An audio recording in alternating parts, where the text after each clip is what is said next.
Hello and welcome to Artemis IAS.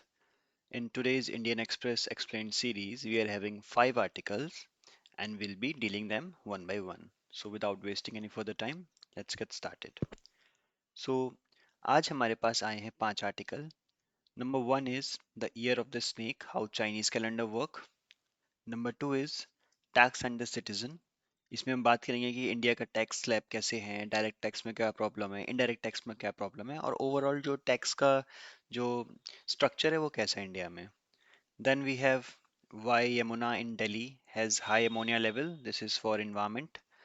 Then we have managing crowds at religious gatherings, learning from NDMA study. This is very unfortunate that in the Prayagraj some stampede has happened. So this is for this. Then in the last we have our last article about in polar bear fur possible solution to the forever chemicals, right? So number one is about first article is about the year of the snake understanding the Chinese calendar. So अभी हुआ क्या है 29th जनवरी 2025 को China की जो वहाँ के मान्यताएं हैं वहाँ के हिसाब से उनका न्यू ईयर बिगिन हुआ है, स्टार्ट हुआ है. और इस साल है उनका ईयर ऑफ द स्नेक. होता क्या है कि जो जैसे ग्रिगोरियन कैलेंडर होता है जैसे हमारा जनवरी फरवरी वैसे फॉलो नहीं करते हैं कौन, जो हमारे होते हैं चाइनीज लोग. ग्रिगोरियन कैलेंडर इज वो सन के हिसाब से चलता है, सन साइन. लेकिन जो चाइना का कैलेंडर है it follows the luni solar calendar, यानी कि लूनी यानी लूनर, सोलर यानी कि सन. वो दोनों का मिक्स फॉलो करता है that influences festivals, agriculture and traditional practices. Features क्या हैं? लूनी सोलर जैसे मैंने आपको बताया it combines lunar months 29 to 30 days के होते हैं और उसके साथ वो सोलर एडजस्टमेंट कर देते हैं जिससे कि उनके पास एक परफेक्ट कैलेंडर बन के आता है जो कि ग्रेगोरियन कैलेंडर से सिर्फ 30 दिन आगे पीछे रहता है. इसमें जो लीप मंथ्स होते हैं, लीप मंथ्स यानी कि जो एक्स्ट्रा जिसमें डेज होते हैं वो हर 2 से 3 साल में होते हैं to synchronise the lunar and solar cycles. Zodiac system कैसा है इनके यहाँ का? जोडियक साइंस क्या होते हैं? जो आपकी राशि होती हैं उस तरीके से 12 ईयर साइकिल होती है इनके यहाँ पे. और हर साइकिल एसोसिएट की जाती है एक एनिमल साइन से, जैसे कि रैट हो गया, ऑक्स हो गया, टाइगर हो गया. और इस बार का जो 2025 है ये इंपॉर्टेंट इसलिए है क्योंकि ये है ईयर ऑफ द स्नेक जो लास्ट हुआ था 2013 में. अब ईयर ऑफ द स्नेक का सिग्निफिकेंस क्या है? तो इसको विजडम यानी कि मतलब विजडम का ईयर बोलते हैं, सीक्रीसी का ईयर बोलते हैं कि मतलब यहाँ पे सब कुछ शांति से करना चाहिए, मिस्ट्री का ईयर बोलते हैं और डीप थिंकिंग बोलते हैं. अभी डीप थिंकिंग से याद आया कि चाइना का ही डीप सीक जो एआई है वो 2025 में ही आया है, तो आप इसको इससे कनेक्ट भी कर सकते हैं. तो चाइनीज एस्ट्रोलॉजी में स्नेक जो है वो रिप्रेजेंट करता है स्ट्रेटजी को और ट्रांसफॉर्मेशन को, राइट? अब आपका होमवर्क ये है कि आप ये देख के आएंगे कि जो हिंदू कैलेंडर है, ठीक है, उसकी हिस्ट्री आप पढ़ेंगे, वो कैसे ग्रिगोरियन कैलेंडर से डिफरेंट है और चाइनीज कैलेंडर से उसका क्या इन्फ्लुएंस होता है, वो आप होमवर्क में पढ़ेंगे. Next article is about the tax and the citizen understanding India's tax structure. Context क्या है? जो यूनियन बजट 2025-26 आने वाला है अभी फरवरी मार्च में, वो एक्सपेक्ट किया जा रहा है कि जो टैक्स कंसर्न है उसको एड्रेस करेगा. क्योंकि बहुत सारे इंडियन फील करते हैं कि भाई वो ओवर टैक्स्ड है. इंस्टाग्राम पे, फेसबुक पे कई सारे मीम्स आते रहते हैं इसमें कि ऑनरेबल फाइनेंस मिनिस्टर के ऊपर मीम्स बनाए जाते हैं. ऐसा होता है कि तो ये इट शोज जो मीम्स होते हैं, जो आपके जोक्स होते हैं, they are all part of the society. जो सोसाइटी में चल रहा है वही वो दिखाते हैं. इसीलिए इस बार का जो बजट कहा जा रहा है कि it will address the tax concern. तो इंडिया का टैक्स टू जीडीपी रेशियो आज भी स्मॉल है. टैक्स टू जीडीपी रेशियो क्या होता है कि भाई जीडीपी का जितना भी हिस्सा आ रहा है उसमें से टैक्स का परसेंटेज क्या है, तो ओवरऑल जीडीपी में जो टैक्स कलेक्ट किया जाता है उसका परसेंटेज क्या है, उसका वेटेज क्या है. डेवलप कंट्रीज से हमारा आज भी बहुत ज़्यादा कम है. देखते हैं कैसे. अब ये कुछ डेटा है कि government spending funded by taxes. हर देश की गवर्नमेंट टैक्स का कितना परसेंट खर्च करती है या फिर वो कितनी टैक्स पे डिपेंडेंट है अपने वहाँ के खर्च करने के लिए. तो इंडिया इज डिपेंडेंट 77.5%, यानी कि बहुत बड़ा चंक है इंडिया की जो स्पेंडिंग का है वो टैक्स से आता है. Germany 53.7%, USA 57.5%. अब tax revenue as a share of GDP total GDP में कितना हिस्सा टैक्स का है? इंडिया का is very very low, 11.7% only. China is 17.6%, Germany is 23.5%। अब चैलेंजेस क्या हैं जो इंडिया का टैक्सेशन सिस्टम है? तो पहला है हमारा लो डायरेक्ट टैक्स बेस। जो डायरेक्ट टैक्स होता है हमारा, जैसे कि इनकम टैक्स हो गया, it is a direct tax, वो बहुत कम लोग भरते हैं। तो only 6.25 crore tax payers out of 140 plus crore population, ये लोग सिर्फ टैक्स भरते हैं, यानी कि 6 लोग भरते हैं 140 लोगों में से। समझ रहे हैं आप? 140 में से सिर्फ 6 लोग भर रहे हैं, तो सोचिए कितना। और ये 6 लोगों का टैक्स ये 140 लोगों के ऊपर स्पेंड किया जाता है ओवरऑल सबके ऊपर, राइट? तो आप सोचिए कितना छोटा हमारा डायरेक्ट टैक्स बेस है। Then high dependence on indirect taxes. अब जब डायरेक्ट टैक्स नहीं आ रहा है तो गवर्नमेंट कहीं ना कहीं से तो पैसे लेके आएगी, कि गवर्नमेंट खुद पैसा तो बना नहीं रही है, तो it will create more dependence of the indirect taxes, जैसे कि जीएसटी हो गया, फ्यूल टैक्स हो गया। और इससे क्या होता है, गरीबों पे और मार पड़ती है। ये एक रिग्रेसिव टैक्सेशन स्ट्रक्चर बन जाता है। रिग्रेसिव टैक्स क्या होता है कि आप ये नहीं देखते कि किसकी इनकम कितनी है, आप सब पे इक्वल रेट ऑफ टैक्स लगाते हो। प्रोग्रेसिव टैक्स क्या होता है? इसके अपोजिट प्रोग्रेसिव टैक्स होता है indirect, sorry, progressive tax tax होता है आपका इनकम टैक्स, ठीक है? जैसे कि जितनी जिसकी इनकम है उसके हिसाब से उस पर टैक्स लगाया जाता है, डिफरेंट स्लैब्स होते हैं। तो इंडिया में प्रोग्रेसिव टैक्स का बेस हमारा बहुत कम है, इसीलिए रिग्रेसिव टैक्स को हमें बढ़ाना पड़ता है। जैसे कि जीएसटी हो गया, अब आप एक बिस्किट का पैकेट लेने जाएंगे तो आप, अगर आपको 10 रुपए का पड़ रहा है वो बिस्किट का पैकेज, तो अंबानी जी को भी 10 रुपए का पड़ेगा। तो और हो सकता है आपकी इनकम ही 100 रुपए हो, तो 10% आपका चला गया, इतना बड़ा अमाउंट। और अंबानी जी की इनकम की तो कोई लिमिट ही नहीं है, तो उनके लिए तो कोई बड़ी चीज नहीं है। So regressive taxation structure compare to progressive income taxes in developed nation, इसीलिए दिक्कत हो रही है इंडिया में। Then we have tax evasion in informal economy. Tax evasion जो होता है, जो टैक्स चोरी होती है, वो बहुत ज़्यादा है। ठीक है, कैश बेस्ड ट्रांजैक्शन बहुत ज़्यादा होते हैं, ब्लैक मनी इंडिया में काफ़ी ज़्यादा है। तो इससे क्या होता है, लिमिटेड टैक्स कंप्लायंस हो पाती है, तो लोग टैक्स भरते ही नहीं है और गवर्नमेंट को मालूम ही नहीं चल पाता है। अब इसके रिफॉर्म्स क्या हैं? So we should expand our direct taxation.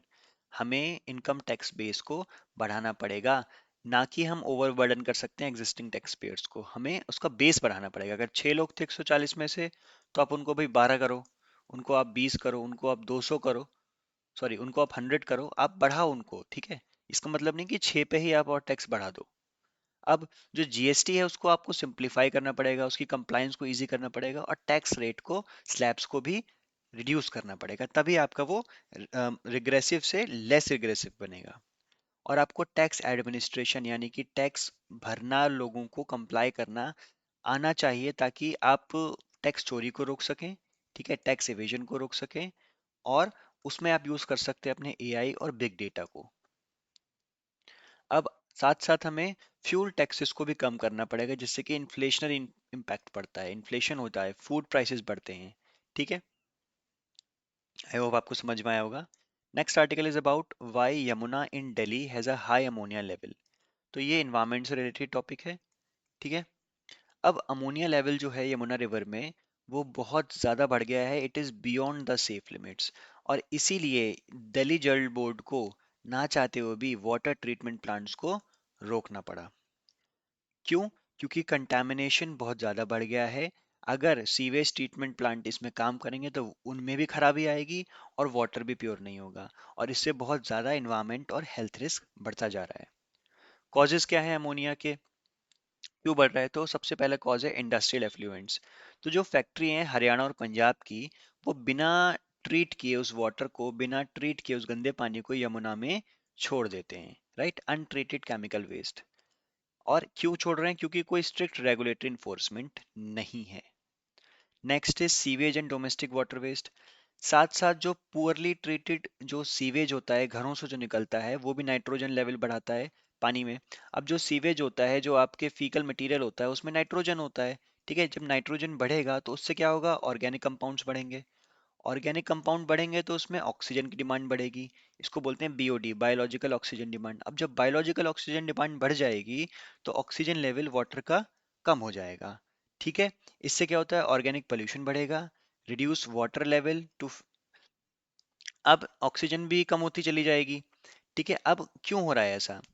अब देखिए, वाटर लेवल अगर मान के चलिए 100 मिलीलीटर वाटर में आप 1 मिलीलीटर अगर आप पोल्यूशन बनाएंगे तो कोई इतना फर्क नहीं पड़ेगा। लेकिन अगर वाटर का लेवल ही 10 मिलीलीटर हो जाए और उसमें 1 मिलीलीटर आप पोल्यूशन डाल देंगे तो उसी 1 मिलीलीटर का इम्पैक्ट बहुत ज़्यादा पड़ जाएगा।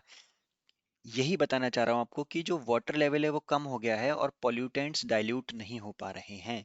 और साथ साथ जो स्टेगनेंट फ्लो है, जो यमुना जी का जो फ्लो है वो रुक सा गया है, इस समय स्टेगनेंट है। टॉक्सिसिटी कंसंट्रेशन उस एरिया में ज़्यादा बढ़ गया है। और ये जो पानी है it is unfit for human consumption. ठीक है। हार्म टू एक्वेटिक लाइफ कैसे होगा? मैंने आपको बताया कि बायोलॉजिकल ऑक्सीजन डिमांड जब बढ़ जाती है तो उससे क्या होता है, जब ऑक्सीजन की डिमांड बढ़ जाएगी तो ओवरऑल ऑक्सीजन कम हो जाएगी। ओवरऑल ऑक्सीजन कम होगी तो क्या होगा, उससे जो वहाँ की एक्वेटिक लाइफ है प्रॉब्लम आएगी, फिशेज मर जाएंगी, बायोडाइवर्सिटी कम हो जाएगी। राइट, सो ऑक्सीजन लेवल्स बढ़ जाते हैं। देन हेल्थ इश्यूज क्या है? हेल्थ इश्यूज क्या होगा भाई? स्किन इरिटेशन होगा, रेस्पिरेटरी डिसीजेज होंगी, कैंसर भी हो सकता है। अब इसके सॉल्यूशंस क्या हैं? तो भाई आपको अपग्रेड करना पड़ेगा, जो एग्जिस्टिंग आपके सीवेज ट्रीटमेंट प्लांट्स हैं उनमें इंफ्रास्ट्रक्चर बनाना पड़ेगा। उनका वेस्ट वाटर ट्रीटमेंट इंफ्रास्ट्रक्चर और उनकी कैपेसिटी को हमें इंक्रीज करना पड़ेगा। सेकंड क्या है? To regulate industrial discharge. जैसे हमने देखा था हरियाणा और पंजाब के जो इंडस्ट्रीज हैं वो अपना जो वाटर है, वेस्ट वाटर है, विदाउट ट्रीटमेंट के यमुना जी में वो फेंक रहे हैं। तो हमें उसका स्ट्रिक्ट इन्फोर्समेंट करना पड़ेगा कि भाई नहीं, आपको पोल्यूशन नहीं करना है। Then we have to make an interstate coordination between Delhi, Haryana and Punjab. Delhi, Haryana और पंजाब को हम अभी पॉलिटिकल डिबेट को छोड़ देते हैं, आपस में एक इंटरेस्टेड कोऑर्डिनेशन करना पड़ेगा। Real time data quality monitor करनी पड़ेगी कि भाई हरियाणा से पानी आ रहा है तो वो ट्रीट करके भेजें, दिल्ली में आएगा। फिर पंजाब से आ रहा है वो भी ट्रीट करके भेजें, तब दिल्ली में पानी आएगा। तो एक इस तरीके से इनको एक कोऑपरेटिव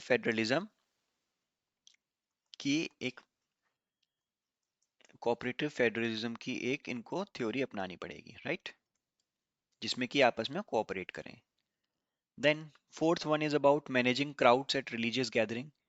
तो अभी एक स्टैम्पीड लाइक सिचुएशन हुई थी प्रयागराज में, जिसमें बोला जा रहा है 30 to 35 लोगों की डेथ हुई है। So it is a very unfortunate situation and may God bless their soul.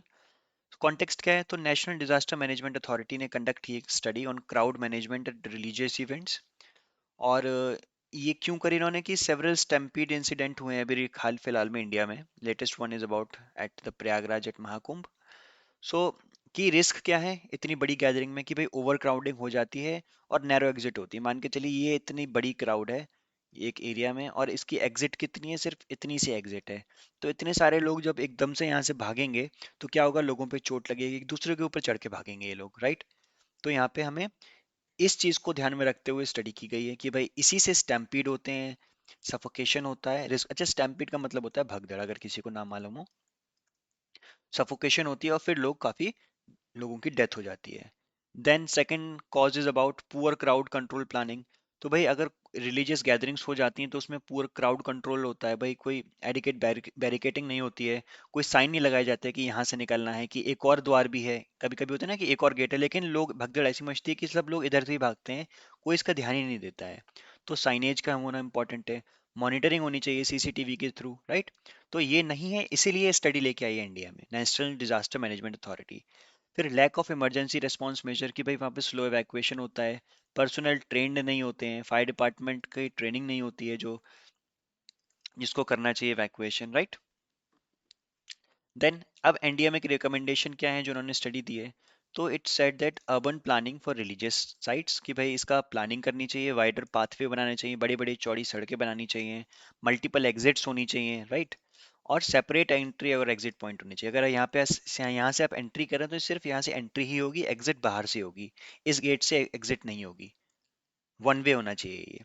Then technology based solution, की भाई सीसीटीवी मॉनिटरिंग होनी चाहिए, AI based crowd density analysis. AI कैसे? अब एआई देखेगा यहाँ पे इतने सारे लोग हैं, आप नहीं गिन पाओगे, लेकिन एआई गिन लेगा कितने लोग हैं, तो कि कितने पर्सनल्स चाहिए यहाँ पे, वो सब एआई बता देगा आपको। पुलिस डिपार्टमेंट की ट्रेनिंग होनी चाहिए, उनका डिप्लॉयमेंट होना चाहिए, ताकि वो स्पेशलाइज कर सके अपना आपको क्राउड मैनेजमेंट ट्रेनिंग में और लॉ इन्फोर्समेंट में। ठीक। रिसेंट एग्जांपल क्या है भाई? वैष्णो देवी में 2022 में 12 लोगों की जान गई थी और 6 लोग इंजर्ड हुए थे। मुंबई जो एल्फिंस्टाइन ब्रिज है वहां पे 23 लोग मरे थे 2017 में, और साथ साथ अभी प्रयागराज के महाकुंभ में ये सुनने को आ रहा है कि ऐसा हुआ है। Then the last article is about polar bear fur, possible solution to forever chemicals. अब साइंटिस्ट ने एक स्टडी की है कि भाई जो पोलर बियर का फर होता है वो हेल्प कर सकता है हटाने में, किसको? फॉरएवर केमिकल्स को। फॉरएवर केमिकल्स के नाम आप वर्ड बैकग्राउंड कीजिए। फॉरएवर जो मतलब हमेशा रहते हैं ऐसे केमिकल्स, तो कौन से हैं? परफ्लोरो अल्कलाइल सब्सटेंसेस एंड पॉलीफ्लोरो अल्कलाइल सब्सटेंसेस, पीएफएस, एक तरीके के फॉरएवर केमिकल्स होते हैं। स्टडी कहाँ पे जो पब्लिश की गई है? Journal for advance science. अब क्या होते हैं? ये सिंथेटिक केमिकल्स होते हैं जो कि नॉन स्टिक कुकवेयर में होते हैं। नॉन स्टिक कुकवेयर, जो आपने तवा देखा है जिसपे कोई चीज चिपकती नहीं है, वो होता है non stick cookware. Water proof fabrics, जो आपके अम्ब्रेला हो गया, ठीक है, आपका रेन कोट हो गया, ठीक है, इनमें पाए जाते हैं। और फूड पैकेजिंग और फायर फाइटिंग फोम में ये पाए जाते हैं फॉरएवर केमिकल्स। ये इजीली ब्रेक डाउन नहीं होते हैं, ठीक है, ये बायोडिग्रेडेबल नहीं है, और ये सालों साल तक ये पड़े रह सकते हैं वाटर में, सॉइल में, और लिविंग ऑर्गेनिज्म के अंदर भी जा सकते हैं, जिससे क्या होता है आपका प्रॉब्लम्स आती हैं। ठीक है, कैसी problems? Cancer, hormone disruption, immune system damage और इन्वायरमेंटल पोल्यूशन इनसे बढ़ता है फॉरएवर केमिकल से। अब पोलर पोलर बियर का फर कैसे हेल्प कर सकता है? तो जो पोलर बियर का फर होता है उसका यूनिक स्ट्रक्चर होता है। पोलर बियर के फर में हॉलोज एंड पोरस होता है। जैसे एक फर मान लीजिए, अल्ट्रा माइक्रोस्कोप में देख रहे हैं तो इसके फर में कई सारे पोरस स्ट्रक्चर होते हैं, और ये हॉलो होता है। तो ये ट्रैप कर सकता है ऐसे केमिकल्स को, ठीक है, अपने इन हॉलोज में। ये जो मान के चलिए, ये आपके फॉरएवर केमिकल्स हैं, ये इनको अपने फर्स में, अपने फर के पोर्स में इनको एक्सट्रैक्ट कर सकता है, फिल्टर कर सकता है हार्मफुल सब्सटेंसेस को। कैसे? Potential water filtration use. तो जब इसके जो हमारे पोलर बियर के जो फर होते हैं, इसका इस्तेमाल कर सकते हैं हम, कि साइंटिस्ट ने बोला है जो synthetic fibre mimicking polar bear fur को हम बना सकते हैं, और जो कि पीएफएस यानी कि जो आपके फॉरएवर केमिकल्स को पानी से निकाल सकता है। मान के चलिए ये वाटर है, ठीक है, अब मान के चला, इसमें मालूम चला कि इसमें फॉरएवर केमिकल्स कई सारे हैं, तो हम ऐसा एक, हम पोलर बियर को तो वैसे भी नहीं उसका फॉर इस्तेमाल कर सकते क्योंकि उनकी जो पॉपुलेशन है बहुत ज़्यादा कम हो गई है। हम उनके पॉपुलेशन के हम उनकी पॉपुलेशन को नहीं ख़त्म कर सकते। हम उनके फर को मिमिक करता हुआ एक सिंथेटिक फाइबर बनाएंगे। सिंथेटिक फाइबर, उनके फर जैसा फाइबर बनाएंगे, और उस फाइबर को इस पानी में डालेंगे, और उस फाइबर से फॉरएवर केमिकल्स उस फाइबर में चले जाएंगे, उस सिंथेटिक फाइबर में जो कि पोलर बियर के फर जैसा है। और इससे क्या होगा? हमारा वाटर ट्रीट हो जाएगा, उसमें से फॉरएवर केमिकल्स चले जाएंगे। इसको बोलते हैं बायोमिमिक्री अप्रोच। बायोमिमिक्री, इसको आप वर्ड ब्रेकडाउन कीजिए। बायो मतलब लिविंग, मिमिक्री आप किसी की नकल कर रहे हैं। अब किस चीज की नकल कर रहे हैं? Biomimicry of polar bear fur. उसके फर को आप सिंथेटिकली डेवलप कर रहे हैं। So learning from the natural adaptations to design eco friendly filtration system. ठीक है, समझ में आया कि कैसे हम पोलर बियर के फर को यूज कर सकते हैं फॉरएवर केमिकल्स को एक्सट्रैक्ट करने के लिए। फॉरएवर केमिकल्स कौन से होते हैं? परफ्लोरोअल्कलाइल सब्सटेंसेस एंड पॉलीफ्लोरोअल्कलाइन सब्सटेंसेस, राइट। तो ये थे हमारे 5 एक्सप्लेन के आर्टिकल्स। आई होप आपको समझ में आएंगे। अब इसके बाद मैंने आपको मेंस के आंसर राइटिंग के लिए 5 क्वेश्चंस दिए हैं, हर आर्टिकल से एक क्वेश्चन। जैसे कि taxes and citizen economy, GS3 से दिया है कि India tax revenue as a percentage of GDP is lower than that of many developed nations, yet a high proportion to the center spending is funded by taxes. Analyze the structural challenges of India's taxation system and suggest reforms to improve tax compliance and revenue collection. ठीक है, इस तरीके से आपके कई सारे questions हैं। अभी जो मैंने आपसे क्वेश्चन पूछा था कि भाई आपको कंपेयर करना है चाइनीज कैलेंडर को इंडियन पंचांग से, ठीक है, ये भी आपको करना है, तो आप ये कर सकते हैं। और हम इसके बाद में एक सीरीज लेके आएंगे जहाँ पे हम आपके यूपीएससी के आंसर्स को हम लाइव क्या करेंगे, चेक करेंगे, और आपको बताएंगे कि आपने क्या लिखा है क्या नहीं लिखा है, और हम हर हफ्ते एक बेस्ट आंसर को अपने टेलीग्राम ग्रुप पे शो करेंगे। ठीक है, तो अगर आपको वीडियो अच्छी लगी हो तो please like share and subscribe our channel. और प्लीज़ आपके, अगर आपके नोट्स इनको चाहिए, आपको ये नोट्स चाहिए, तो हमारे यूट्यूब के डिस्क्रिप्शन में आपको टेलीग्राम ग्रुप का लिंक मिल जाएगा। वहाँ से जाके आप इन नोट्स को एक्सट्रैक्ट कर सकते हैं, पीडीएफ को प्रिंट कर सकते हैं, और अपने नोट्स में आप ऐड कर सकते हैं। So thank you so much.